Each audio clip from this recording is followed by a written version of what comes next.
eine persönliche Einladung an den Tod.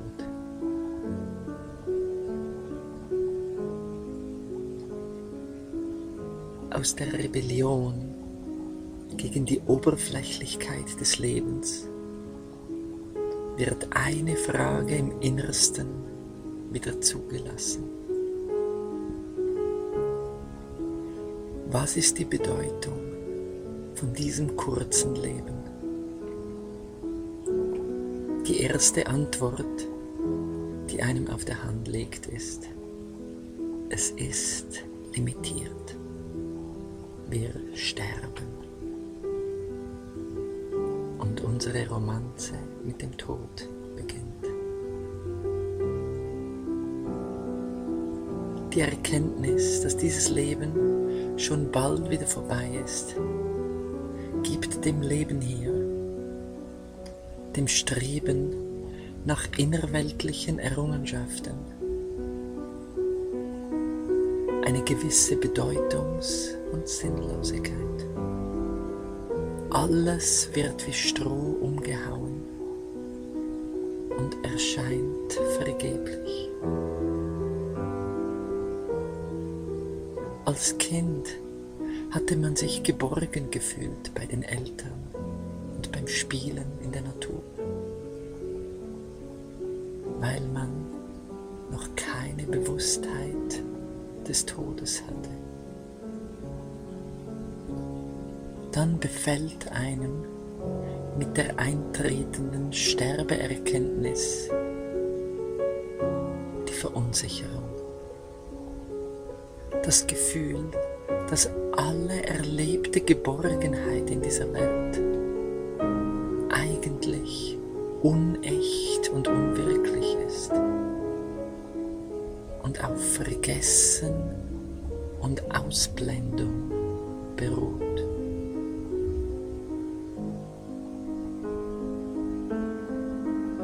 Die Friedhöfe der Welt sind voll von unzähligen Menschen, die in vielfältigsten Sprachen immer und immer wieder beteuert und mit vollster Überzeugung gelebt haben, dass sie niemals sterben würden.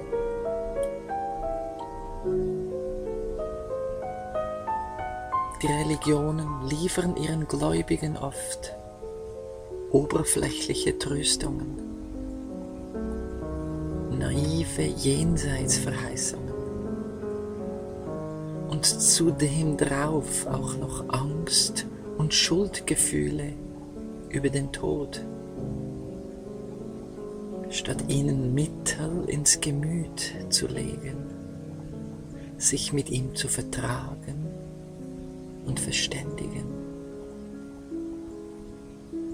In der widerstandslosen Begegnung mit seiner unmaskierten Grausamkeit taucht seine Milde wieder auf. Aller Trost ist trübe, aber zur Erfahrung dieser tiefsten existenziellen Sanftheit muss man dem Tod erstmal in aller Klarheit begegnen.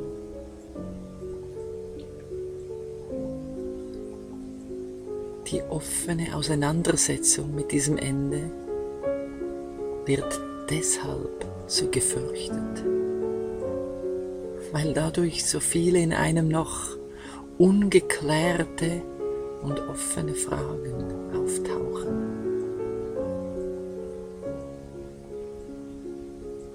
Wofür ist diese provisorische und zeitweilige Existenz hier? Weshalb soll ich mich so mit dem Leben verkleben? Wozu mich um Güteranhaftung und Güteranhäufung so bemühen?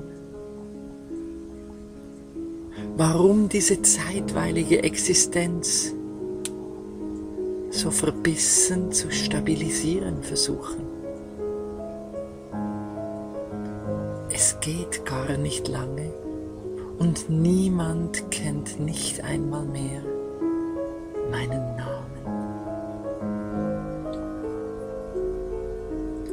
Aus diesem Ungemach heraus will man den Tod aus seiner Aufmerksamkeit herausstreichen, ihn aus seinem Leben evakuieren. Genau dadurch limitiert man sein Bewusstsein, denn man kreiert innere Wunden, auf die man nicht hinschauen darf. Und für die Aufrechterhaltung dieser Ausgrenzung wird so viel Lebensenergie investiert. Diese Energie, die man für die Verdrängung der Todesanzeichen investiert, wird einem zum Leben fehlen. Es ist nicht nur natürlich, sondern kreatürlich, Angst vor dem Tode zu haben. Das Ungesunde ist nur, sie zu verdrängen und ignorieren. Es ist ein Paradoxon, dass man für ihre Überwindung dieser Todesangst ganz begegnen muss. Nicht der Tod ist das Leiden, sondern nur die paranoide Flucht davor.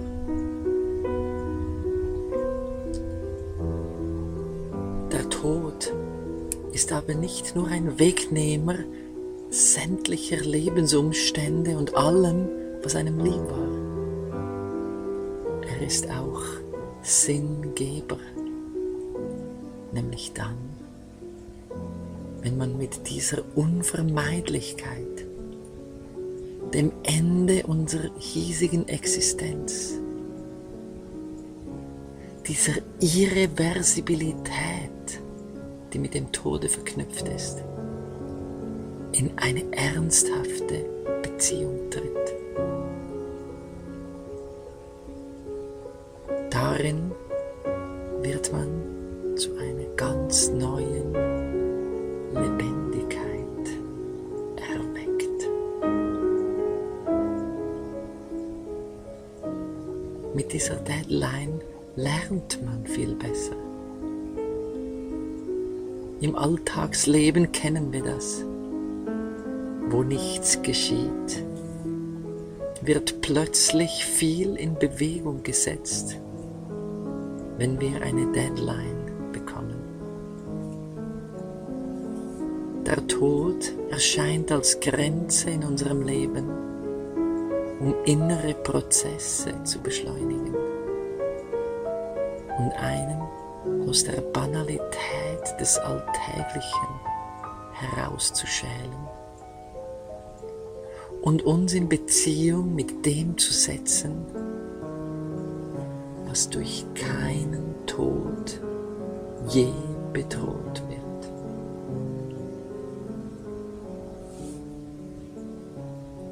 Jede Anhaftung,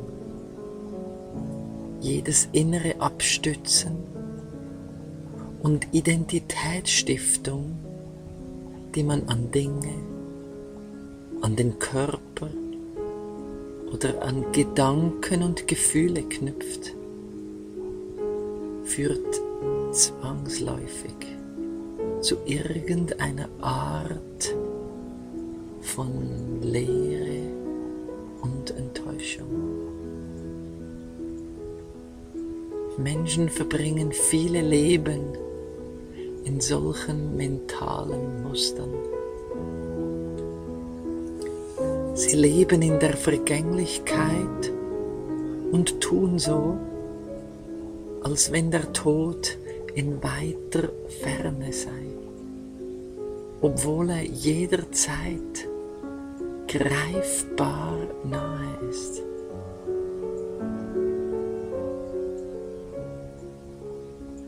der Geist macht auf sehr glaubwürdige Weise vor, dass etwas Schreckliches, ja etwas Grauenhaftes passieren würde, wenn der Körper abgelegt würde,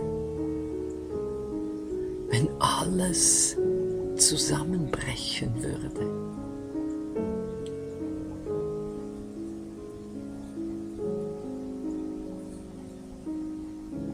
Ich bekam vor kurzem einen Bericht eines Schiffsbrüchigen, der auf der Fähre war, die im Winter 1996 mit 900 Menschen im Meer untergegangen ist. Er beschrieb diesen Moment im eiskalten Wasser, in dieser unwahrscheinlichen Panik, in diesem Terror, in dieser unheimlichen Selbstverkrampfung angesichts des Todesmomentes. Aber was interessant war, war der Moment, in dem bei diesem Mann, der vermutlich noch nie irgendwelche spirituellen Erlebnisse gehabt hatte, die Aufgabe dieser Todesverkrampfung geschah und er nur noch Glückseligkeit erfuhr. Und diese Glückseligkeit überwand vollkommen den Schmerz des kalten Wassers. Und diesem unglaublichen Terror und dem Schreien untergehender Menschen um ihn herum. Das war der Moment, in dem er vollkommen bereit war, zu sterben. Das ist das große Paradoxon, dass das Leben einzig aus der Bereitschaft zu sterben voll erfahren werden kann. Es kostet einen eine ständige Anspannung, eine ständige Verkrampfung, sich gegen das zwangsläufige Sterben zu behaupten und sich dagegen zu wehren. Aber in der vollkommenen Bereitschaft, den Tod wirklich einzuladen, liegt ein Tor. Das ist der Moment, in dem einem aus dem Wunsch zur Erkenntnis gleichmütig wird, ob man lebt oder stirbt. Denn man hat nun tiefere Existenz erahnt, die unberührt bleibt, selbst wenn alles zusammenfällt. Es ist die Existenz der unvergänglichen Seele.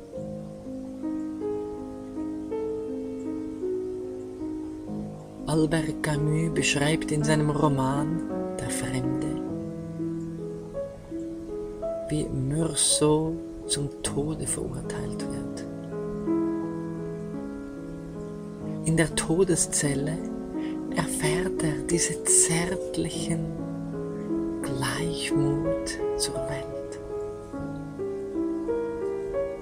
In diesem Ausdruck liegt eine tiefe Erkenntnis, das im Inneren Ausklinken von den emotionalen Freudenprogrammen und Leitvorstellungen eine unvergängliche Freude innewohnt, welche sich nicht mehr an vergehende Umstände bindet.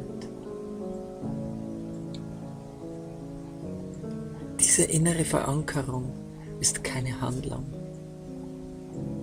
Es bedeutet nur aufzuwachen, die Aufmerksamkeit vom Unwirklichen zurückzunehmen und sie wieder dahin richten, wo sie natürlicherweise hingehören würde, auf Gott, auf Radha und Krishna. In der Bhagavad Gita sagt Krishna: Yada te moha kalilam buddhir vyati tarishyasi antasi nirvedam shratavasya shrutasya.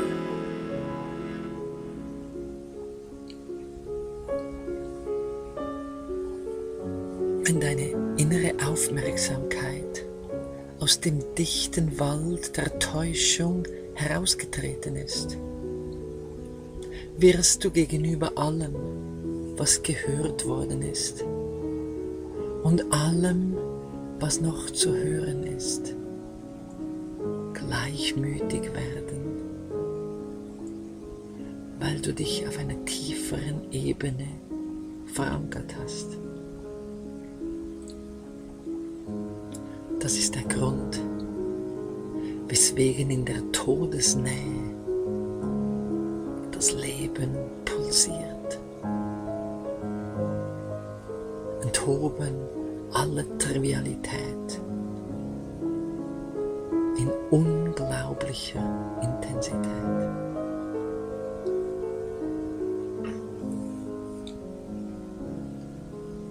Verlust.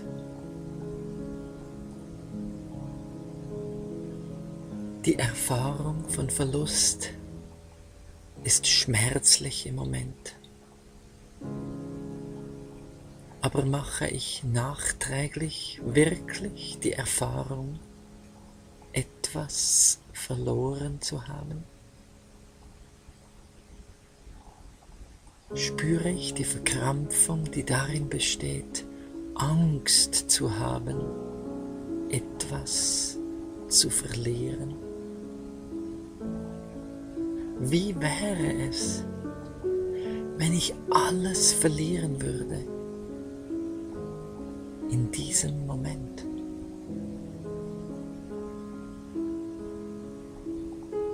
Wie wäre es, wenn ich bereit bin, die Erfahrung zu machen,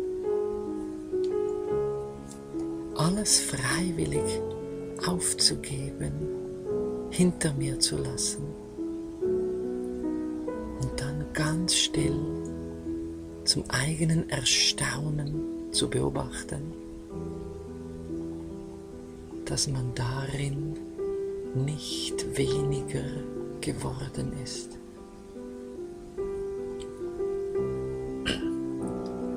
Jahrtausende von Ankämpfen gegen den Verlust haben sich als sinnlos und überflüssig erwiesen.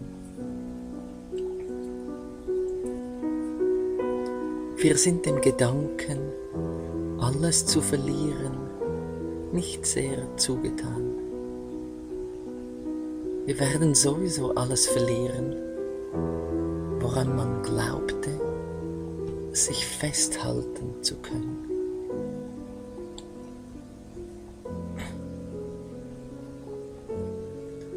Es gibt das langsame Dahinserbeln, in welchem man sich an den bisherigen Wertesystemen seines Lebens festzuhalten versucht. Man erkennt, wie alles Kämpfen vergeblich wird und scheitert kläglich. Das andere ist das bewusste Sterben. Das ist eine Kunst, die Ars Moriendi, die Kunst zu sterben,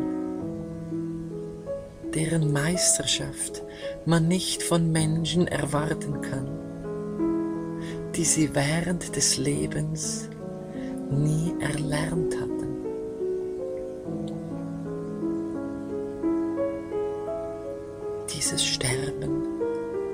ist freudvolle Entkrampfung,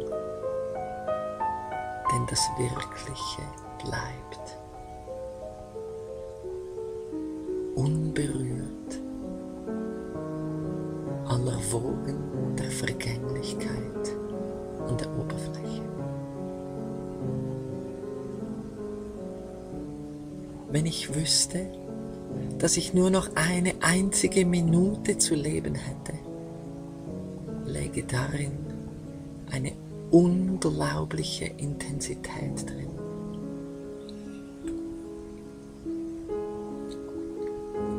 Wie viele von diesen Minuten sind schon leer plätschernd durch das Leben gezogen?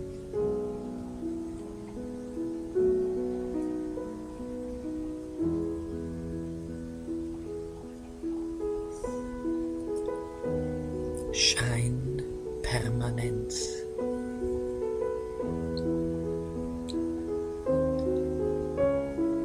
Wir alle kennen die kindliche Vorstellung. Alles soll immer bei mir bleiben. Die Mami soll immer bei mir bleiben. Alles, was ich lieb gewonnen habe, soll für immer bei mir bleiben. Diese naive Vorstellung hat keine Ahnung vom Leben und schon gar nicht vor dem Tod.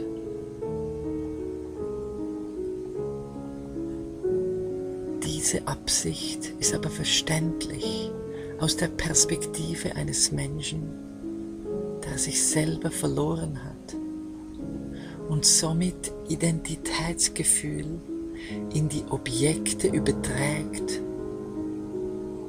die ihn umgeben. Das Kind, das an der Mutterbrust hängt, hat kein Bewusstsein seiner selbst. Und weil es keinen Eigenwert in sich selbst hat, bietet sich ihm das Nahestehende, das am nächsten liegende Objekt im Außen an, der Körper der Mutter. Diese Mentalität der frühen Entwicklungsgeschichte dieses Körpers hängt uns an. Diese Kompensierung, die Suche im Außen aufgrund mangelnder Verankerung in der eigenen Identität ist legitim im Babystadium des Menschseins. Sie wirkt aber grotesk, wenn sie bis ins Erwachsenenalter hineingenommen wird.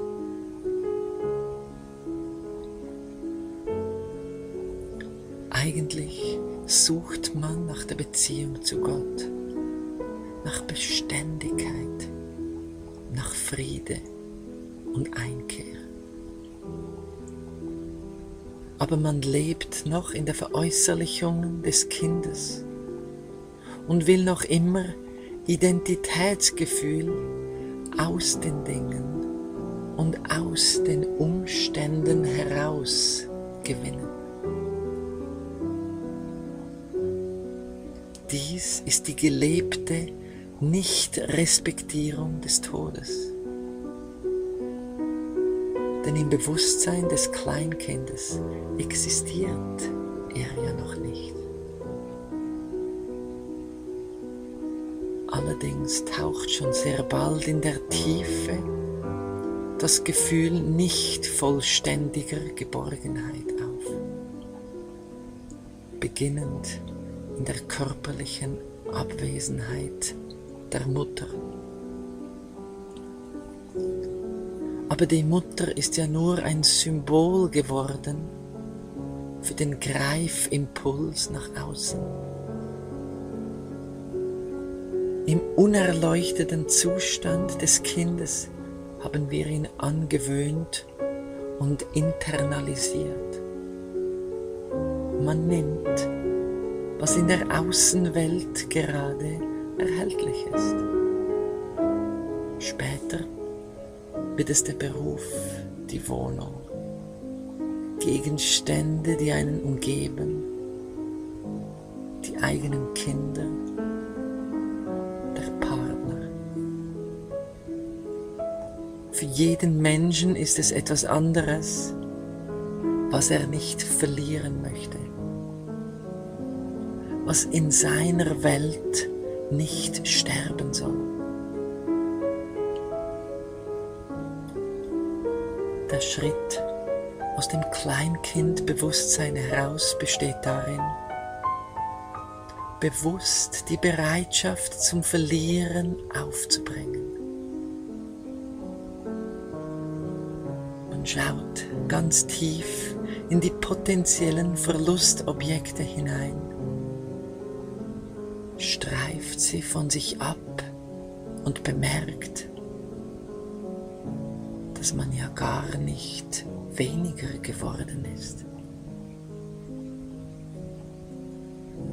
Die latente Grundangst existierte ja gerade, weil man sich an vergänglichen Dingen festgemacht hat.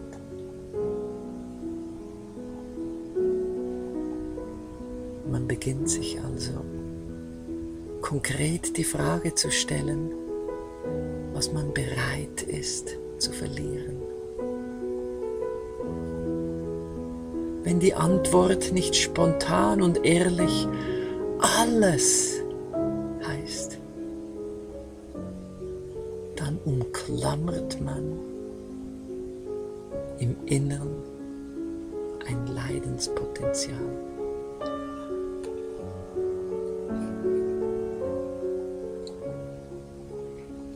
Wie kann man glücklich und zufrieden leben, wenn man so viel zu verlieren hat? Wie frei und unbeschwert lebt es sich in einem Zustand, in welchem man nichts mehr zu verlieren hat. Nicht deshalb, weil man nichts mehr hat oder nichts einem mehr umgibt, sondern weil die Bereitschaft zum Verlieren im Bewusstsein erwacht ist und eine tiefgreifende Freude hat Einzug gehalten.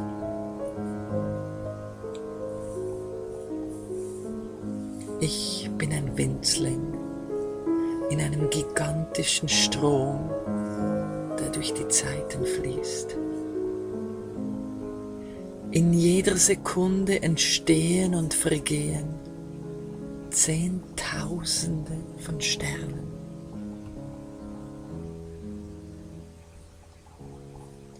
Die Bestandteile unseres Körpers bestehen aus der Asche von vielen Sternengenerationen.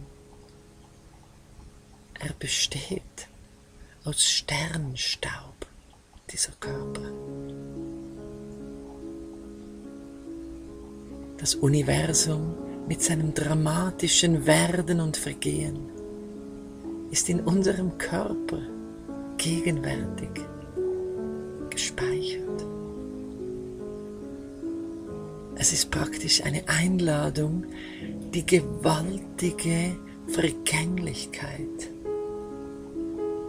mitzufeiern. Wenn der Akt des Festhaltens abgelegt wird, entsteht ein Fluidum. Die Elemente fließen natürlich durch den Rahmen dieses Körpers hindurch. In dieser inneren Wahrnehmung stellt sich der Versuch ein, diesen Fluss in eine bestimmte Richtung zu lenken oder ihn zum Zwecke des Eigennutz fixieren zu wollen.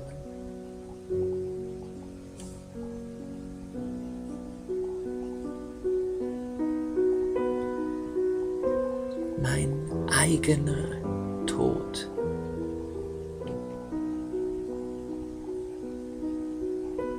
Liebe Freunde,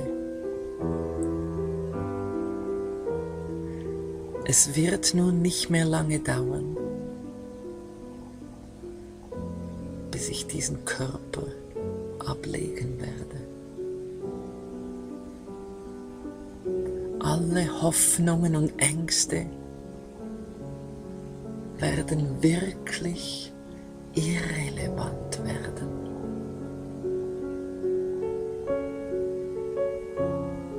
Alle Formen und Ausgestaltungen der äußeren Welt fallen für einen einfach weg, für immer. Ich verbrachte dieses Leben im Verständnis des Provisoriums und empfand die Welt aus dieser Perspektive des gelösten Hindurchwanderns als viel farbiger und lebendiger, als wenn ich mich in ihr eingenistet hätte und mich mit ihr verknotet hätte.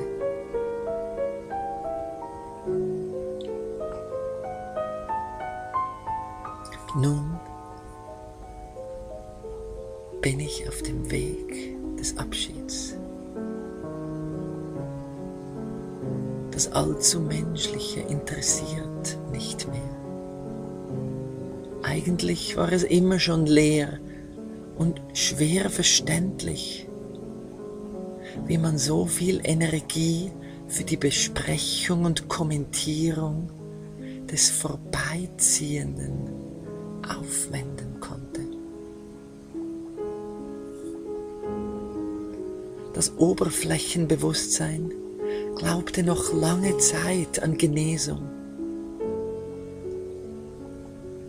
Der wirkliche Prozess kann nur geschehen, wenn die Hoffnung des Weiterlebens in diesem Körper gelöscht wird.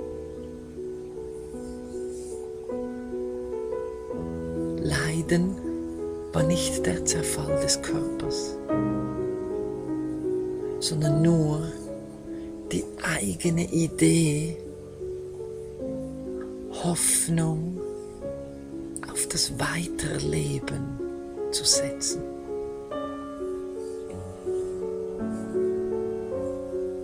Jetzt bin ich mir bewusst, dass ich diese physische Hülle ablege. Es ist ein Beobachten in der Ferne. Ich könnte, wenn ich wollte, die Abläufe genau einsehen, wie sich das Blut aus den Gliedern zurückzieht, wie es sich irgendwie anstaut im Herzen, wie die Exkreme, die Glieder von außen langsam weniger durchblutet werden, kälter werden,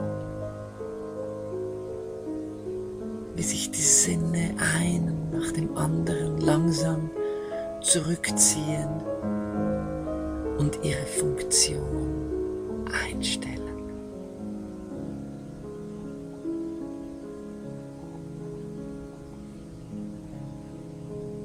Würde ich dies tun, würde ich das Bewusstsein aber nur auf das Durchfließen der Phänomene richten und mich nicht im innersten, beobachtenden Selbst verankern.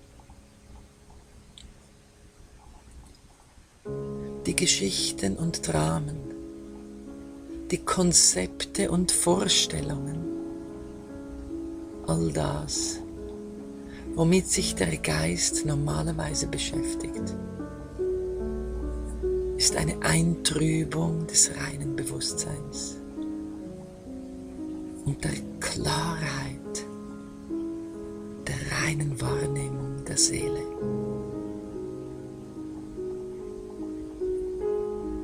Diese Seele bleibt immer regungslos, still, wach.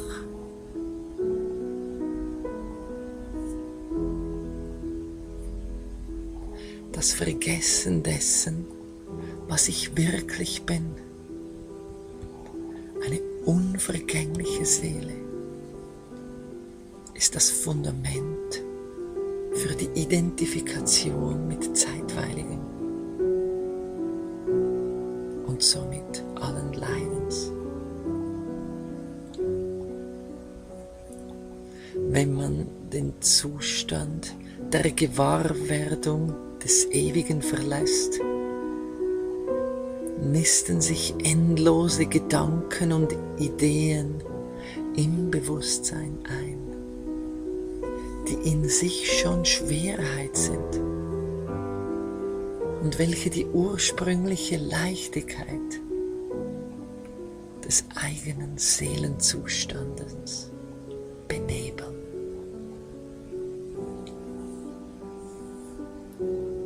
Alle Kontrolle darf nun abgelegt werden. Nicht Panik, sondern Aufgehobenheit ist die Erfahrung.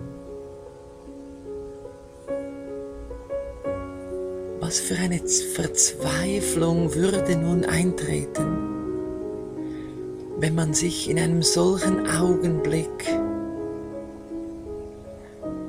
mit den alten Strukturen identifizieren würde und die alten Identifikationen stabilisieren wollte.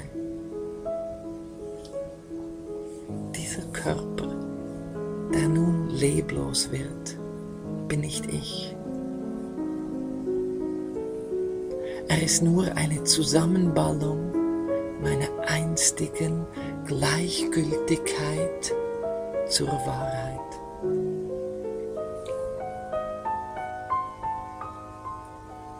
Wie aus der Ferne nehme ich nun wahr, wie die Verbindung zum Körper vollständig unterbrochen wird. Das war der Austritt aus der leiblichen Hülle.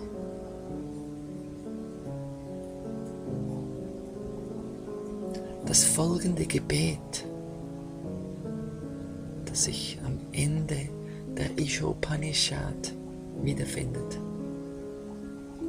habe ich oft gebetet. Nun wird es real.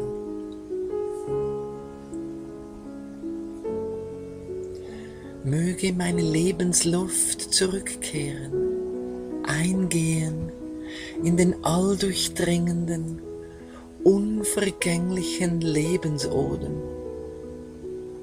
in das universale Prana, welches alles im Universum bewegt und das eine Kraft Gottes darstellt. Möge dieser Körper zu Asche verbrennen. O mein Herr, erinnere dich doch einfach an das, was ich für dich getan habe, an meine innersten Absichten.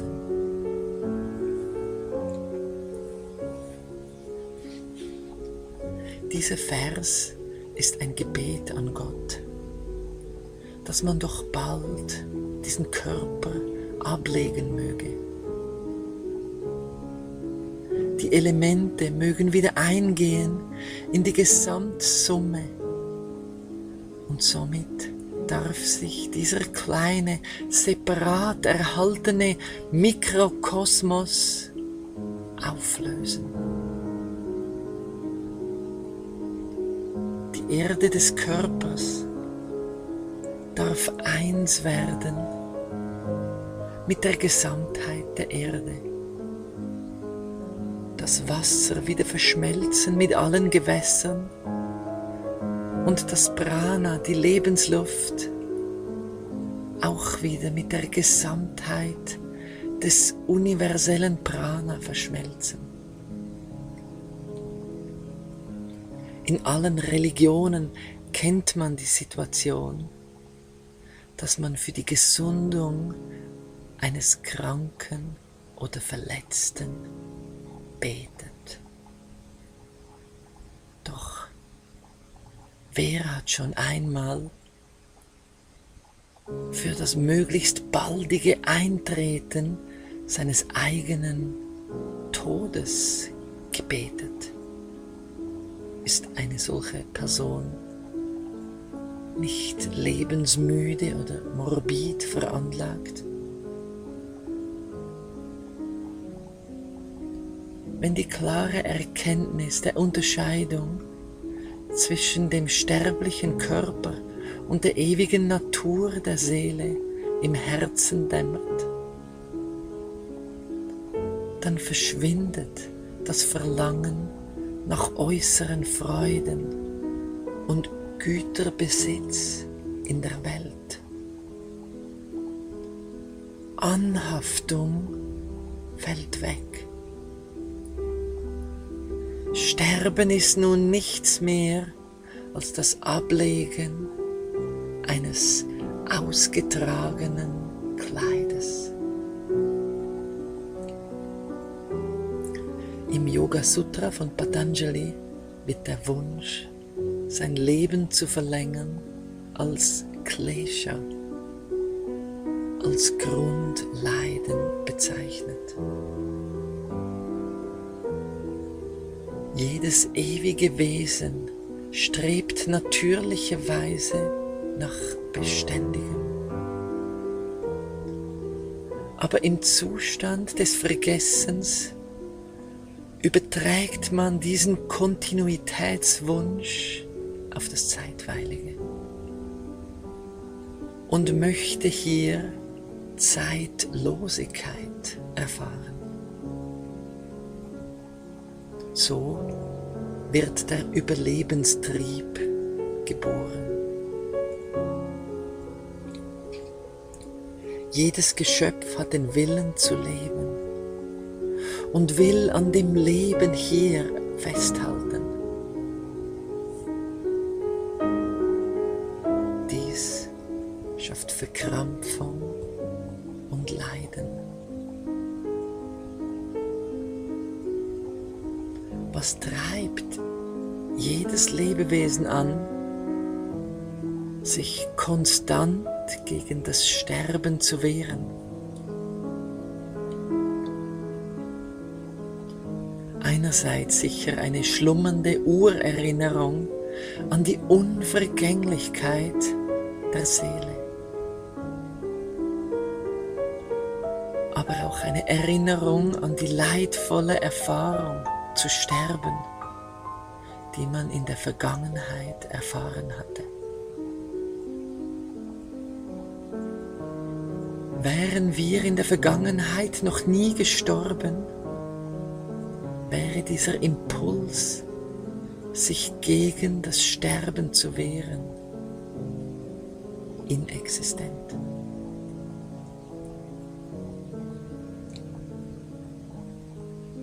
Das Hängen am Leben kann nicht einfach beseitigt werden durch philosophisches Nachdenken.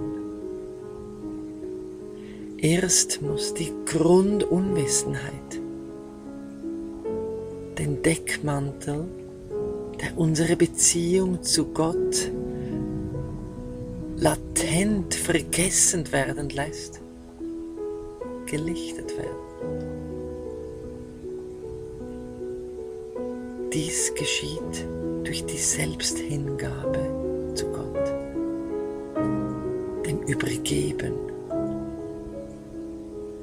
sich selber ihm ganz anzuvertrauen.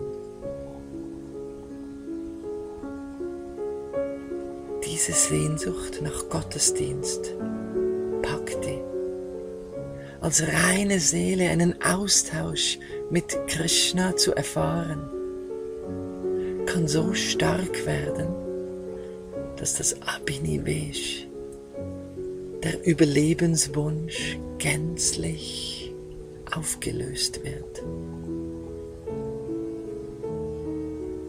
Das ist genau die Erfahrung, von dem dieser Vers der Isha-Upanishad spricht.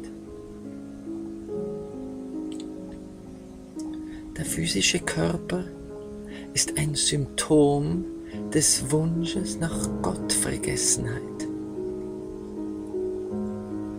Wenn nun die Erinnerung an ihn aus tiefster Freiwilligkeit erwacht, bemerkt man, wie dieses körperliche Gefäß für diese Freude in Gott und Sehnsucht nach Hingabe zu ihm viel zu klein ist. Ein wachsendes kleines Küken zerbricht das Ei, das einfach zu eng für es geworden ist. Dann wird man von Gott eine Gestalt erhalten, die diesem brennenden Wunsch nach Seva, nach Gottesdienst angemessen ist. Einen spirituellen Körper. Dieser Vers ist also nicht ein Ausdruck der Lebensverneinung, sondern ein Gebet nach der Intensität des Gottesdienstes in einem spirituellen Körper. Dieses Dienen wollen in einem physischen Körper wird immer wieder unterbrochen mit Unterhaltsarbeiten des Körpers. Man muss ihm zu essen geben, ihn schlafend legen und ihn auch putzen, was letztlich nur eine indirekte Art des liebevollen Dienens darstellt. Dies wird aber wie als einen Unterbruch empfunden. Von Raghunath Das Goswami wird berichtet, dass er immer wieder das Schlafen und Essen für mehrere Tage vergessen hatte, um ihm dann wieder einmal ein wenig Schlaf zu gönnen. Franz von Assisi entschuldigte sich bei seinem physischen Körper immer wieder und sagte ihm: Mein lieber Bruder Esel, es tut mir leid, dass ich dich nicht angemessen schonen kann. Die Seele ist entzündet vor Sehnsucht. Das ist ein Symptom dieses Intensitätsausmaßes, von dem dieser Vers hier spricht.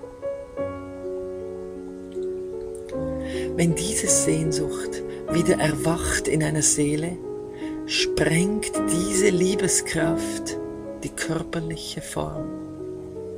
Genauso wie eine kleine Glühbirne bei der Durchleitung von 20.000 Watt vielleicht zerbersten würde. Das Ablegen des fremden Gewandes wird nie als Mangel empfunden, sondern wird in dieser Gottesverliebtheit nicht einmal wahrgenommen. Denn im Körper und im Geist ist immer etwas los. Irgendwo zieht sich etwas zusammen, drückt etwas, eine Stelle schmerzt. Man könnte sich endlos damit beschäftigen. Es wäre ein Abstieg in den körperlichen Sumpf. Die hypochondrische Wahrnehmungsflut aus der körperlichen und mentalen Welt, die sich uns gewohnheitsmäßig ständig aufdrängt, führt aber nie zu Erkenntnis.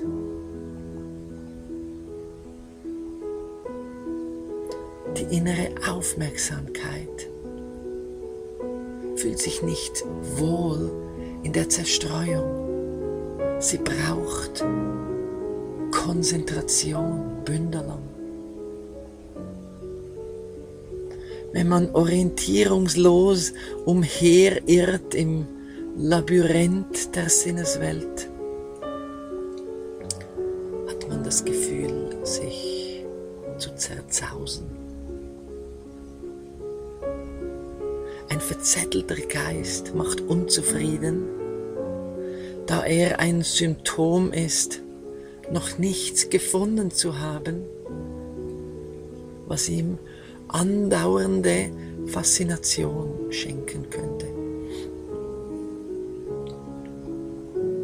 Die innere Konzentration ist nun eine Verdichtung der Aufmerksamkeit.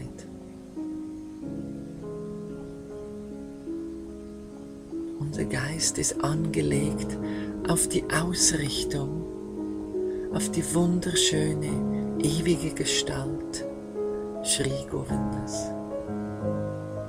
Das ist es, was man nach der Konzentration dann Meditation nennt.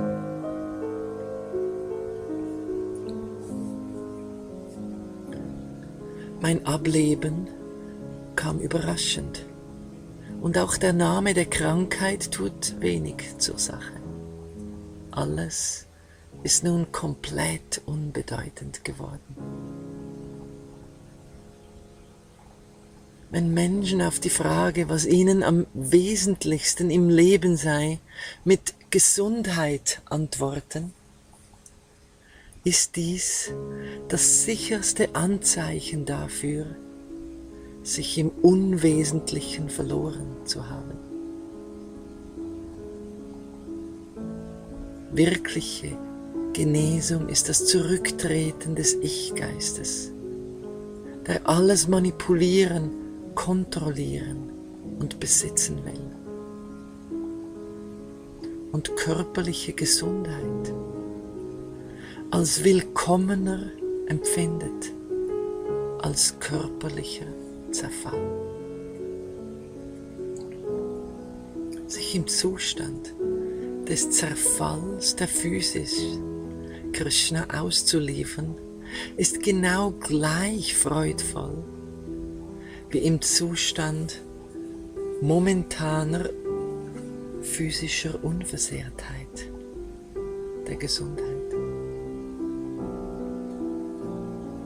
Die Dinge, die man sieht, sind lustvoll oder enttäuschend, fröhlich oder traurig, ängstlich, banal oder absorbierend, aufregend oder langweilig. Aber derjenige, welcher diese Zustände und Empfindungen erlebt, ist nie ängstlich, freudvoll oder deprimiert. Er bleibt einfach frei von allen zeitweiligen Phänomenen, unberührt von Geburt und unberührt vom Tod. Wenn man die Gier nach dem Leben abschüttelt und lernt, dass es gleichgültig ist, ob man lebt oder stirbt, dann fällt die Bedeutungszuschreibung, die man einem langen Leben gegeben hat, vollkommen weg. Freiheit ist die Erfahrung. Blasen auf dem Meer, Sandkörner am Strand, Tröpfchen in einer vorbeiziehenden Wolke am Himmel. All dies nannten wir Familie. stabilisierte Lebensumstände, eben das meine. Endlos war die Geschichte. Dieses eine Leben war ein Bestreben, Geschichten zu beenden. Dass ich in diesem Leben ein paar kleine Schritte in Richtung der spirituellen Welt und der ewigen Beziehung zu Radha und Krishna machen durfte, gaben diesem Leben tiefsten Wert.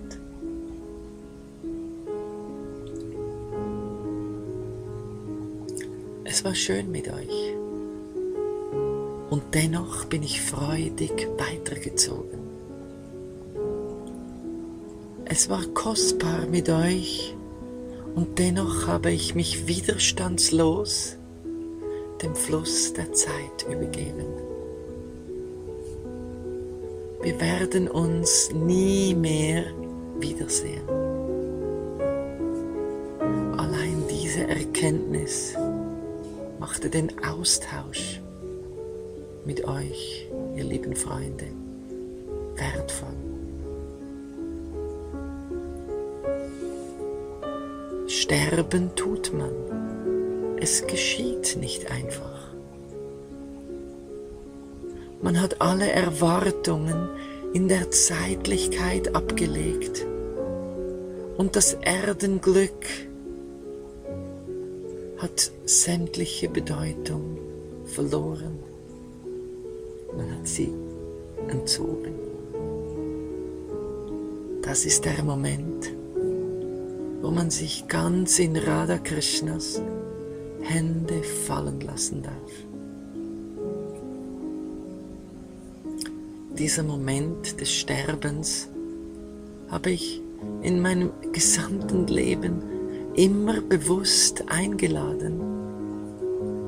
Und er hat mich aus der Banalität des Alltäglichen herausgehoben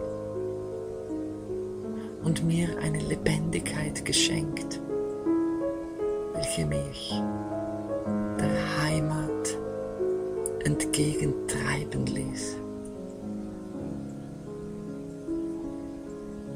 Mit einer letzten Umarmung an euch alle, eine Seele, die für kurze Zeit diesen Namen trug und diese Rolle spielte, eben den ihr gekannt hattet.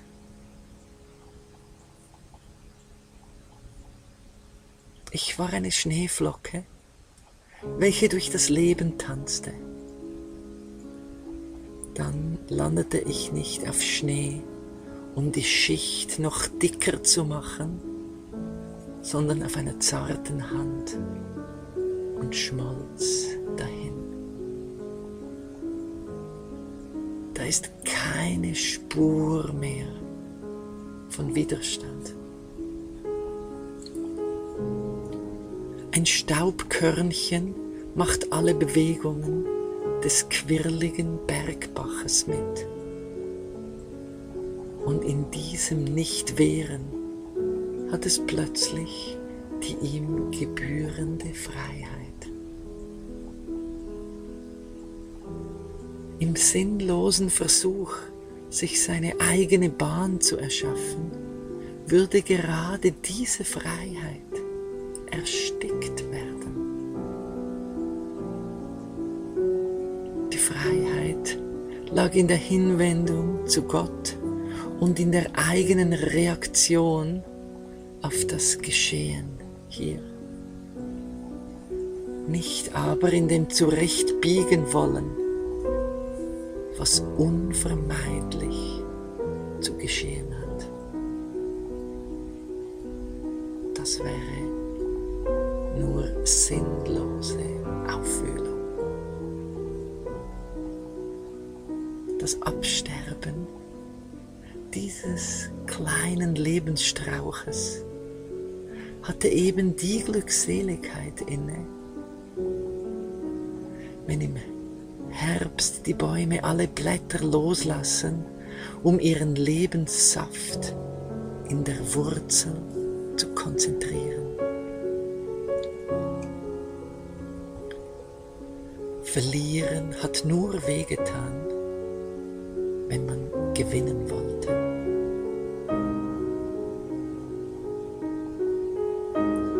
Nachdem das kleine Imperium meines Lebens, zu dessen Stabilisierung ich so viel Zeit investierte, zusammenbrach,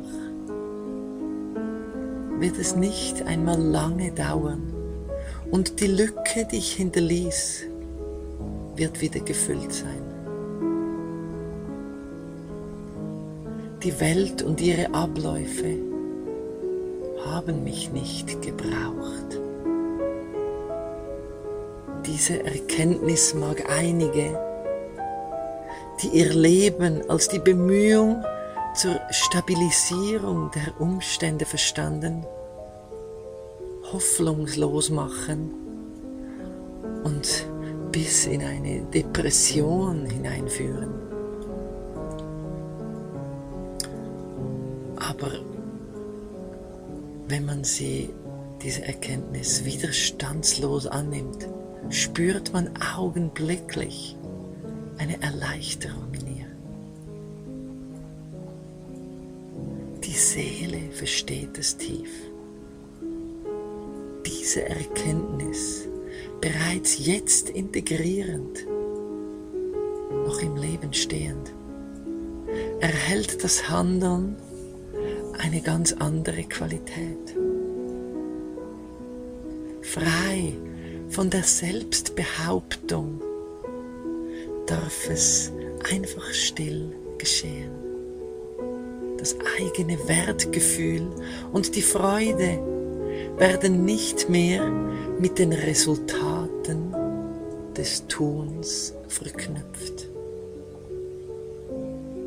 Ununterbrochene Leichtigkeit durchzieht dann das Gemüt.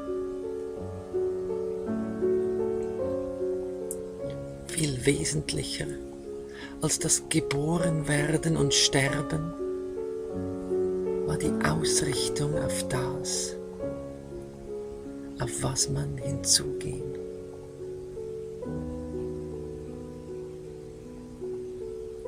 Was ist der Tod?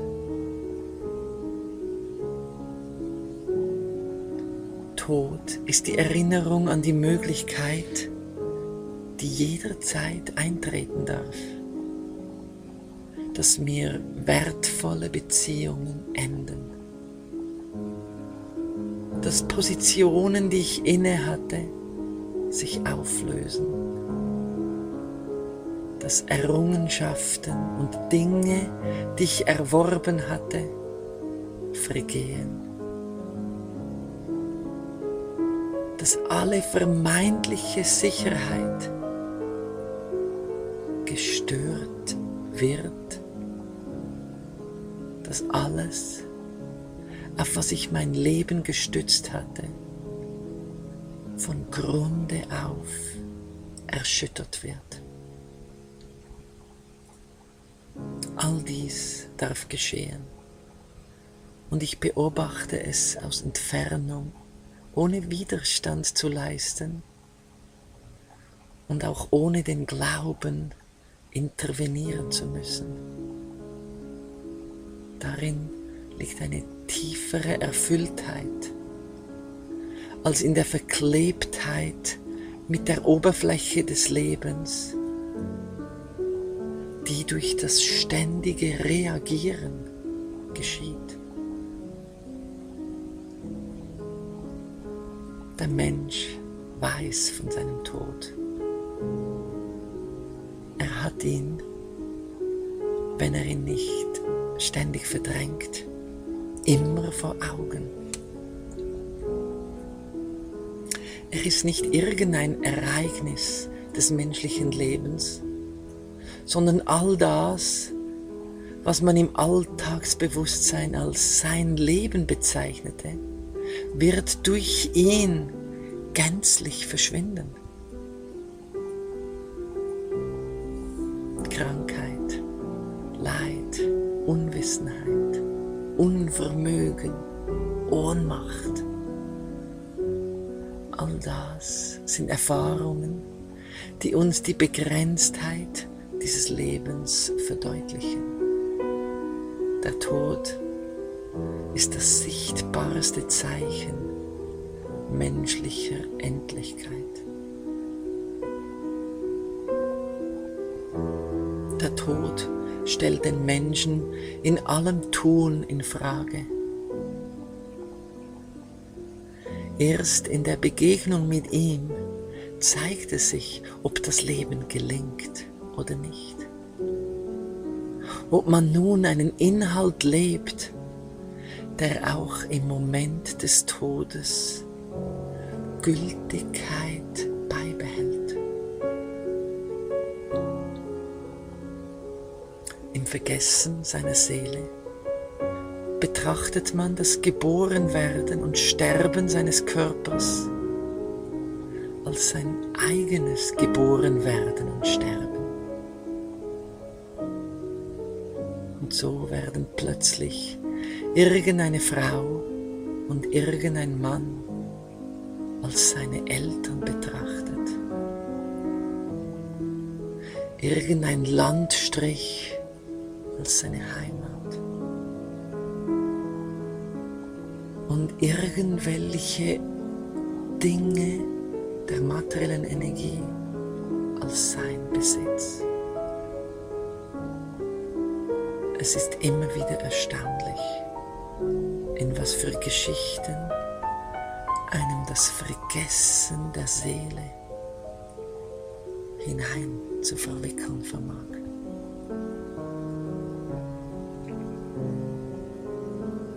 Warum gibt es den Tod? Er ist das Anzeichen, dass wir nicht im wirklichen Leben und verankert sind.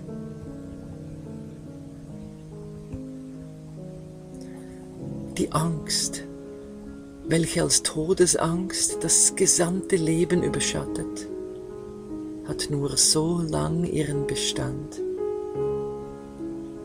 bis wir sie nicht berühren und ihr nicht begegnen. Denn da erkennt man, dass man auch im Sterben gar nichts verlieren wird. All das, was man meint zu verlieren, hat einem nicht gehört.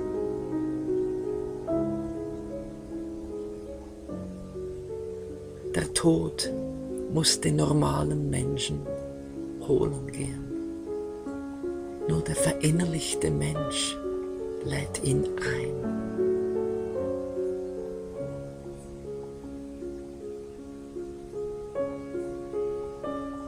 Der Überlebenstrieb verbietet die Möglichkeit, dass man ihm die Türe öffnen könnte.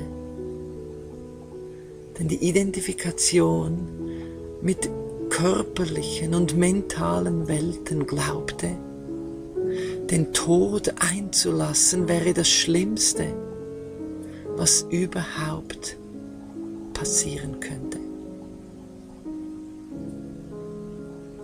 Man wollte dem Tod entkommen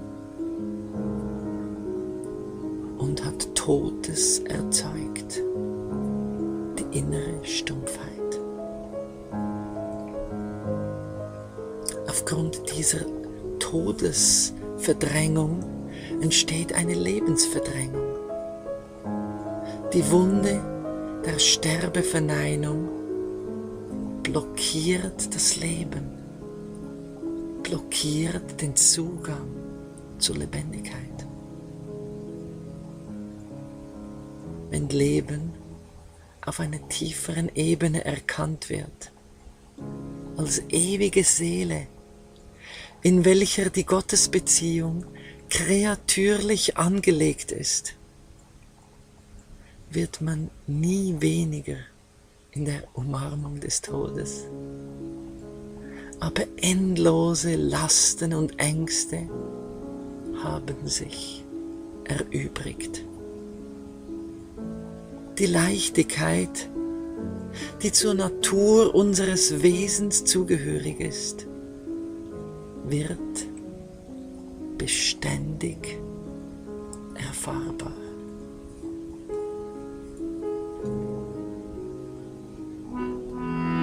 Namashrishtam Manumapi Satchiputram Atrasvarupam Upam Tasya Grajamunaparim Maturim Gostvavatam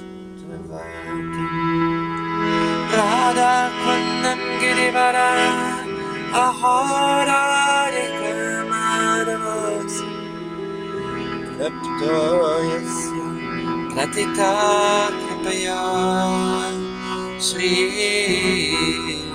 Gurum